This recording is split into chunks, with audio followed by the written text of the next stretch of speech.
Notre collectivité a un rôle très important dans l'innovation technologique.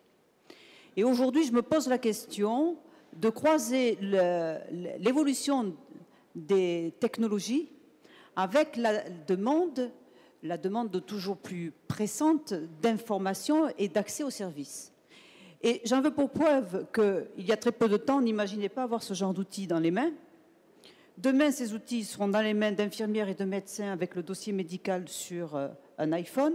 Et je me demande, par rapport à l'investisseur que je suis en tant que collectivité, sur de nouveaux outils, sur de nouveaux murs, sur de nouveaux terminaux, si dans chaque maison, avec l'écran de télévision, on n'aura pas qui la CAF, qui le médecin, qui la SNCF pour réserver son billet de train, et que finalement, nous devrions avoir une prospective beaucoup plus fine de l'évolution des services en fonction de l'évolution des technologies.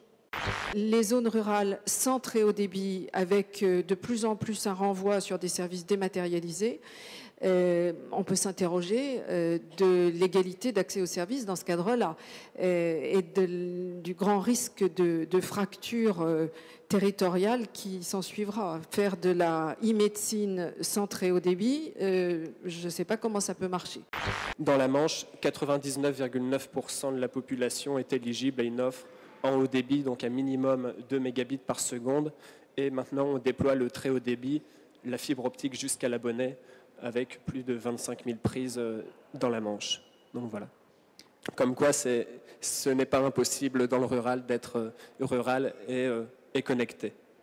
À aujourd'hui, vu l'état des finances locales et vu aussi les crédits qui vont être consacrés par l'État, c'est irréaliste de penser que tout le monde va avoir accès très rapidement au très haut débit. Le très haut débit, c'est bien sûr nécessaire pour certains services, sur les zones d'activité économique, par exemple. Et en Midi-Pyrénées, nous avons mis en place le réseau Aster, c'est-à-dire c'est un réseau qui permet de mailler tout ce qui est les lieux, on va dire régions, les lycées, les CFA, des organismes aussi de formation professionnelle, les universités, puisqu'ils sont sur ce réseau régional, et également la télémédecine, puisque ça utilise également ce dispositif. Donc sur le très haut débit, il faut être clair que c'est un objectif à atteindre, qu'il faut penser aux multifilières, parce que sur des territoires grands, la fibre optique n'est pas adaptée partout. Il y a un coût qui est trop élevé, donc il faut penser à plusieurs possibilités d'obtenir du très haut débit, le satellite, il y en a d'autres.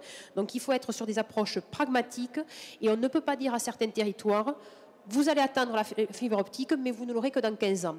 Il faut qu'il y ait de la montée en débit qui soit proposée dans les prochaines années, avec au bout, en vision, dans 15 ans, avoir du très haut débit.